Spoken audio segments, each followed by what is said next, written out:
سوالات پوچھتے ہیں۔ تو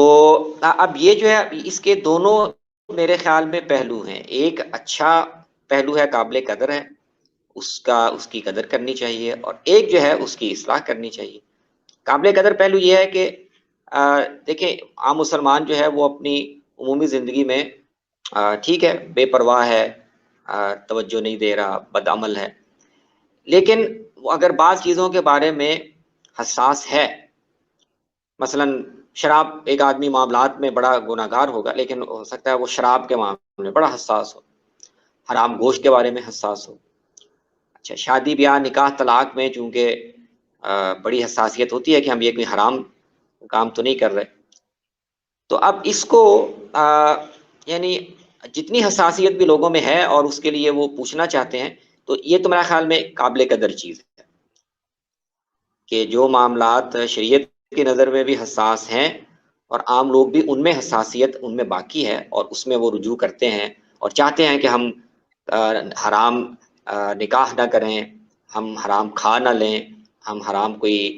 لین دین کا معاملہ حرام نہ کر لیں، تو یہ تو میرا خیال میں ایک قابل قدر چیز ہے، اس میں ان کی رہنمائی کرنی چاہیے۔ اور ہاں کچھ چیزیں ایسی ہوتی ہیں کہ جس میں لوگ بنیادی طور پر شریعت کی پابندی عموماً نہیں کرتے، لیکن کچھ چیزوں کا اہتمام کر کے وہ گویا اپنے آپ کو مطمئن کرنا چاہتے ہیں کہ ہاں ہم بھی دیندار ہیں۔ تو ایک نفسیات یہ بھی ہوتی ہے کہ ہم باقی جو شریعت کے مطالبات ہیں ان کو اگنور کریں، لیکن کچھ چیزوں کا اہتمام کر لیں اور اس سے اپنے آپ کو تسلی دیں کہ ہاں ہم کچھ دیندار ہیں، یا کم سے کم لوگوں کو تاثر دیں کہ ہاں میں فلاں معاملے میں بڑا غیرت مند ہوں اور مجھے بڑی دین کی اہمیت ہے۔ تو یہ ایک منفی ظاہر نفسیات ہے، اور اس میں اور اسی طرح کچھ ایسے سوالات بھی یہ جو تیسرا آخر میں آپ نے حوالہ دیا، یہ سوالات یا اس طرح کے جو سوال ہیں کہ وہاں بال پڑے ہوئے تھے ہم بیٹھ گئے، نکاح تو نہیں ٹوٹ گیا یا فلاں، یہ اصل میں مذہبی متشددین کے ہاں یہ اس طرح کے مسائل سامنے آتے ہیں، اور وہ بھی تقوی کی اس کو پتہ نہیں ہم کیا کہیں گے، اوور تقوی کی ایک نفسیات بعض مذہبی لوگوں میں پیدا ہو جاتی ہے۔ تو اب ان دونوں مسئلوں کا حل اور اس میں بنیادی کردار اصل میں اہل علم کو ادا کرنا ہوتا ہے، کیونکہ عام آدمی کو آپ ایک آدمی کو جا کر تو کنٹرول نہیں کر سکتے، اس کو نہیں سمجھا سکتے، لوگوں کے ہاں ان کی نفسیات ہوتی ہے، مزاج ہوتے ہیں، اپنی اپنی شخصیت ہوتی ہے، اس کے لحاظ سے رویے سامنے آتے ہیں۔ تو لیکن اب اس طرح کے منفی رویوں کو انٹرٹین کرنا اور ان کو ایک طرح کا جواز دینا یہ ٹھیک نہیں ہے۔ تو یہیں پہ اصل میں اہل علم کا کردار بنتا ہے کہ وہ ایسی چیزوں پر ایسے رویے جب سامنے آئیں، ایسے سوالات سامنے آئیں، تو ان کی حوصلہ افزائی نہ کریں بلکہ حوصلہ شکنی کریں، اور اس کی بہترین نمونے ہمیں رسول اللہ صلی اللہ علیہ وسلم کے ہاں ملتے ہیں کہ آپ سوال کرنے کے معاملے میں خاص طور پر اس طرح کے جو سوالات ہیں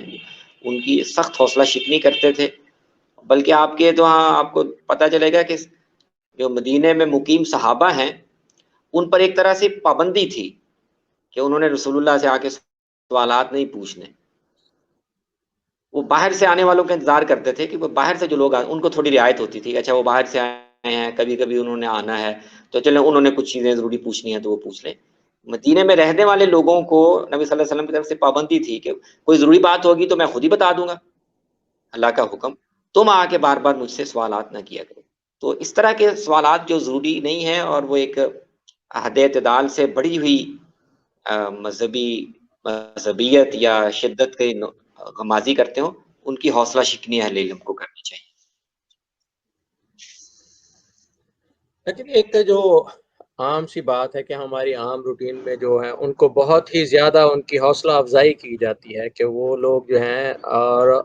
آپ دیکھیں گے کہ ہمارے عمومی اور جو خاص مسائل ہیں یعنی جن کو پوچھنا چاہیے، جن کی وجہ سے جو ہے نا ایک حلال حرام کا تصور جو ہے جو واضح ہوتا ہے وہ ہونا چاہیے، لیکن آپ دیکھنے میں آیا کہ ایسے سوالات جو غیر ضروری ہیں وہ بہت زیادہ ہوتے ہیں، یعنی ان سوالات کے اوپر اس کا مطلب ہے کہ جو ہمارے اہل علم طبقہ ہے وہ انہی سوالات کے اوپر بہت زیادہ فوکس کر رہا ہوتا ہے، تو عوام کی طرف سے ویسے ہی سوالات جا رہے ہوتے ہیں۔ جی، تو اس میں اگر ہم ایک عام آدمی کی، خاص طور پہ جو ایک دیندار آدمی ہے، اس کی اگر ہم یعنی جگہ سے دیکھیں، تو دیکھیں وہ ایک بہت ہی احتیاط کی جگہ پہ کھڑا ہوتا ہے. تو اب دیکھیں مثال کے طور پر اہل علم جو ہیں وہ، ان کو اندازہ ہوتا ہے، ان کو پتہ ہوتا ہے کہ اس معاملے میں، فلاں معاملے میں، فلاں سچویشن میں اب قرآن مجید کی یا سنت کی کوئی ایسی واضح ہدایت ہمارے سامنے نہیں ہے جس کی پابندی ضروری ہو، تو آپ اپنی سچویشن کے مطابق کوئی مناسب فیصلہ کر لیں تو کر سکتے ہیں. لیکن ایک عام آدمی جو ہے ظاہر ہے اس کو تو نہیں پتا، اس کے پاس پہلے سے وہ علم نہیں ہے جس سے وہ طے کر سکے کہ اس معاملے میں قرآن سنت خاموش ہیں، یا کوئی انڈائریکٹلی کوئی رہنمائی دیتی ہیں، یا اس نے چھوڑ دیا ہے کہ. اس لیے عام آدمی جو ہے وہ عموماً رجوع ہی کرتا ہے، اور وہ پوچھنے میں ہی عافیت محسوس کرتا ہے کہ میں کوئی غلطی نہ کر لوں اور کوئی غلط فیصلہ نہ کر لوں، تو مجھے کس سے پوچھ کے ہی عمل کرنا چاہیے. تو اس میں اصل میں اعتدال پیدا کرنا اور ایک توازن پیدا کرنا، یہ اہل علم کو چاہیے کہ وہ لوگوں میں تعلیم سے ایسا مزاج پیدا کریں کہ بنیادی تعلیمات جب وہ سیکھ لیں، دین کے بنیادی احکام سیکھ لیں، تو اس کے بعد ان کو اس کی تربیت دیں کہ بہت سی چیزیں ہوتی ہیں جس میں وہ اپنی سچویشن حالت کے مطابق کوئی فیصلہ اگر کر لیں، اور اس میں اگر فرض کریں کوئی چھوٹی موٹی غلطی بھی ہو گئی ہے تو وہ قابل معافی ہے. یہ مزاج بنانے کا اور تربیت کا کام اصل میں اہل علم کو ہی کرنا پڑے گا، جو ہمارے ہاں بعض وجوہ سے اہل علم نہیں کرتے. وہ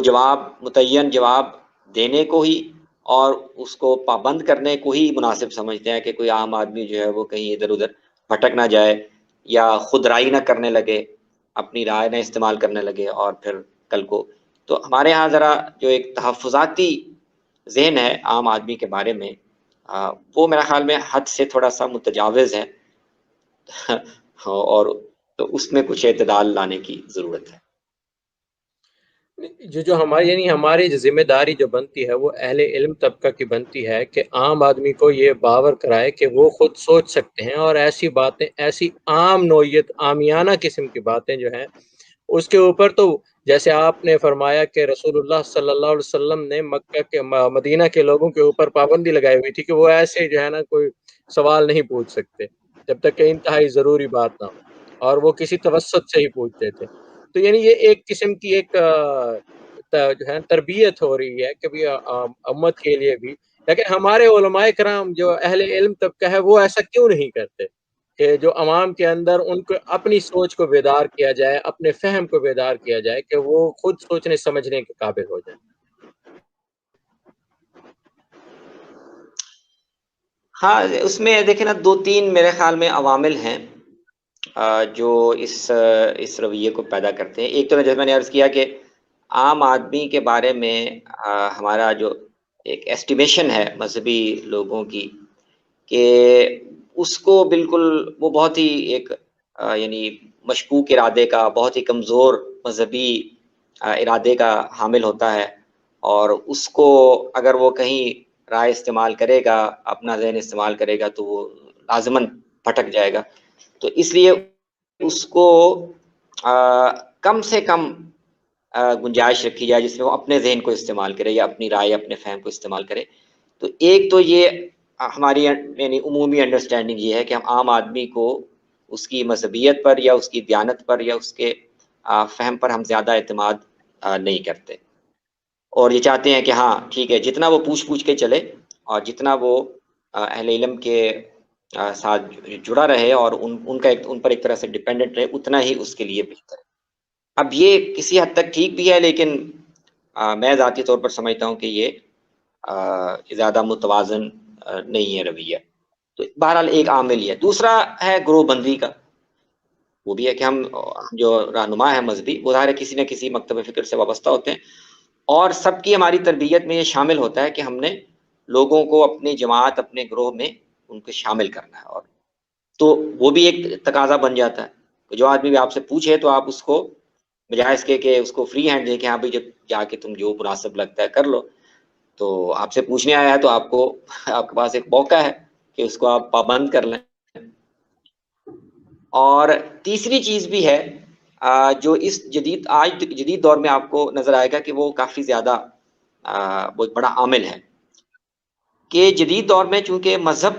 کے نام پر اور مذہبی عنوان سے ایسی آراء جو صحیح متوازن مذہبیت کی عکاسی نہیں کرتی، وہ انحراف پر مبنی ہیں، اور ان میں سے بہت سی چیزیں ہیں جو ایک مستند روایت ہے دین کی، اس پر بد اعتمادی بھی ظاہر کرتے. تو دین کی ترجمانی اور دین کے نام پر رہنمائی کرنے والے بہت سے ایسے سورسز ہمارے معاشرے میں موجود ہیں جن پر علماء کے اور مذہبی حلقوں کے جنون اشکالات ہیں کہ وہ لوگوں کو صحیح دین نہیں بتا رہے بلکہ ان کو ایک یعنی دین کی غلط تعبیر بتا رہے. تو اس تناظر میں بھی پھر علماء جو ہیں وہ بہت حد سے زیادہ محتاط ہو جاتے ہیں کہ کوئی آدمی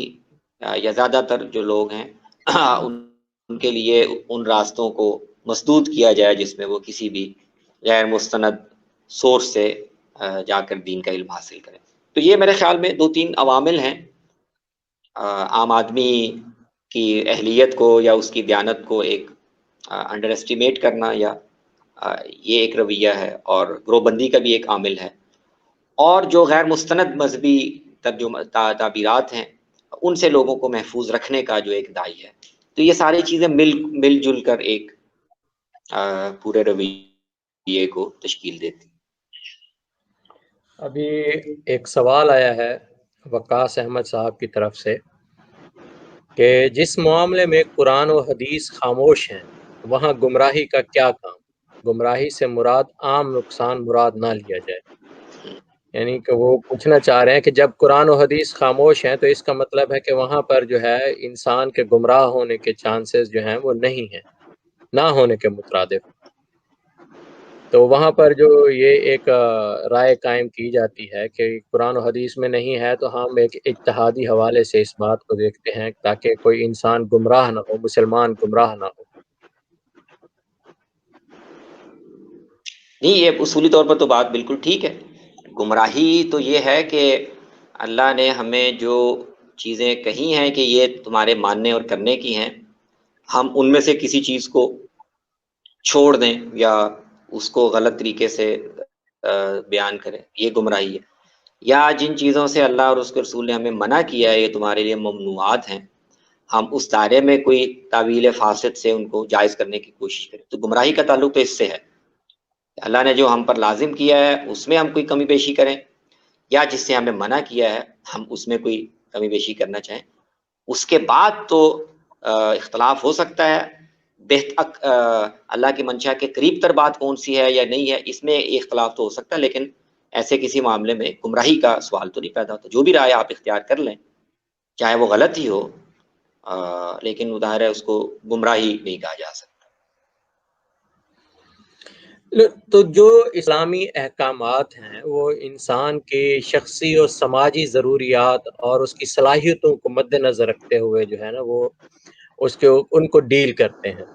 تو ایسی صورت میں جب ہم اس کے اوپر اتحاد کی پابندیاں لگاتے ہیں تو وہ اس کی جو ایک شخصی اور صلاحیت ہے یا جو ضروریات ہیں وہ خطرے سے دوچار نہیں ہو جاتی سر، کہ ایک اس کے اندر وہ صلاحیت ہی نہیں ہے لیکن ہم دیکھیں، اس کو اس چیز فکس کر رہے ہوتے ہیں. اور اگر ہم اپنے مختلف مکاتب فکر کی بات کریں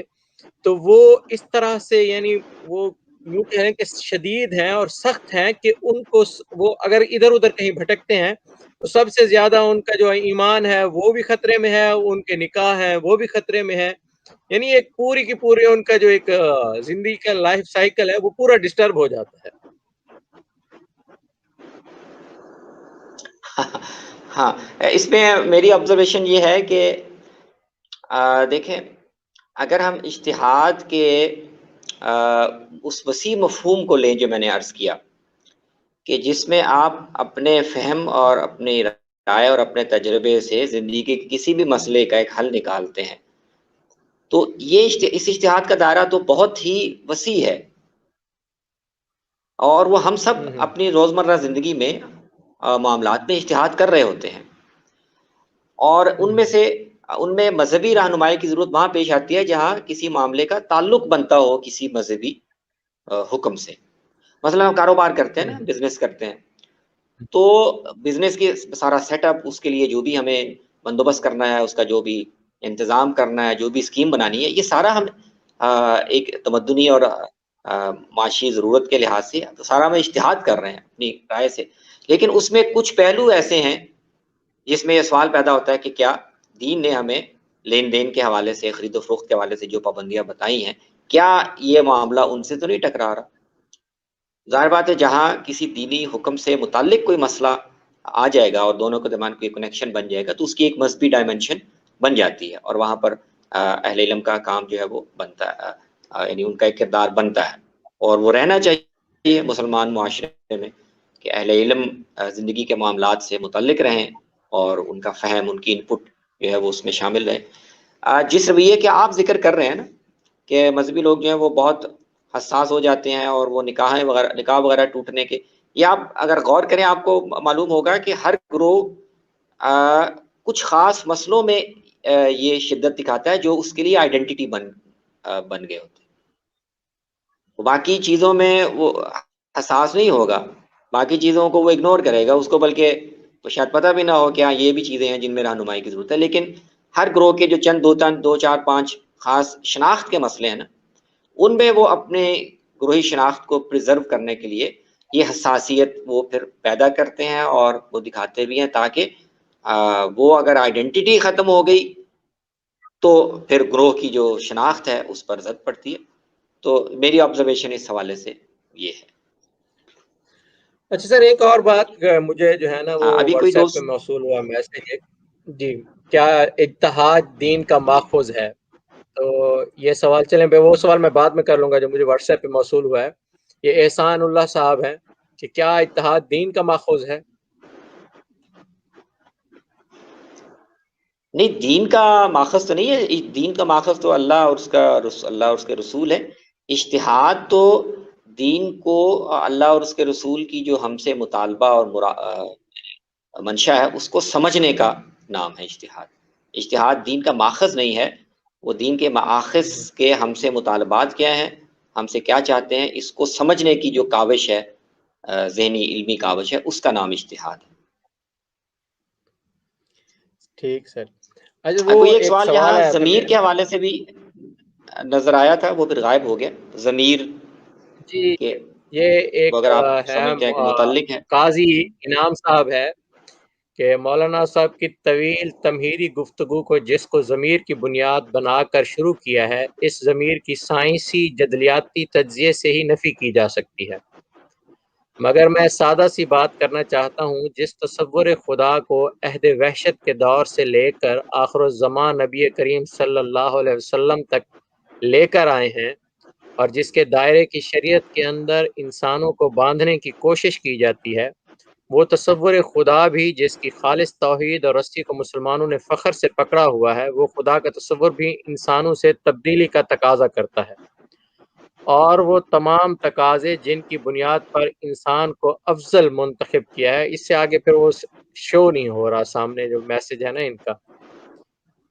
تو مکمل ہو نہیں پا رہا. قاضی انعام صاحب اگر ہاں، آپ اب ہو اس سکے تو سے اس کو جو ہے نا دوسرا پارٹ، قاضی صاحب اگر آپ سے ہاں ہو وہ سکے تو پوری اس کا ایک بات اور دوسرا پارٹ. جی جی مجھے جو بظاہر اس کے سوال کے رخ سے سمجھ میں آ رہا ہے، وہ شاید یہ کہنا چاہ رہے ہیں کہ اصل میں آپ دین کے احکام کا ہم سے تقاضا کیا ہے، اس میں تو اس کو سمجھنے میں تو اجتہاد کی آپ بات کر رہے ہیں. اگر مجھے ان کی بات صحیح سمجھ میں آئی، اگر غلط سمجھی ہے تو میں معذرت چاہتا ہوں، لیکن مجھے سوال کے رخ سے سمجھ میں آ رہا ہے کہ وہ کہہ رہے ہیں کہ اصل میں وہ جو جس خدا کے تصور پر وہ بیسڈ ہے اور شریعت کے جس تصور پر آپ کا یہ سارا نقطہ نظر بیسڈ ہے، وہ اب قابل تبدیلی ہے. خدا کے تصور کو بھی آپ کو نئے سرے سے دیکھنا چاہیے، اور شریعت کا جو جس سے آپ باندھنے کی کوشش کر رہے ہیں مسلمانوں کو، اس کو بھی اب نئے طرح سے دیکھنا چاہیے.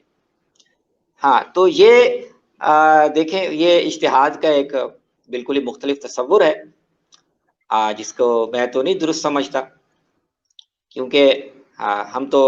جو خدا کا تصور ہمیں قرآن اور سنت میں دیا گیا ہے اور شریعت کا جو تصور ہمیں روایت سے متوارث ملا ہے، ہم تو اس کو درست مان کر اور اس کو بائنڈنگ مان کر اس کے دائرے میں اجتہاد کی وہ درست سمجھتے ہیں. اگر خدا کا تصور کوئی بالکل سوال نیا ہے، ہم نے نئے سرے سے سمجھنا ہے تو وہ پھر اجتہاد نہیں ہے، وہ پھر ایک دوسری بحث ہے، وہ دین کے اندر اجتہاد کا معاملہ وہ نہیں ہے۔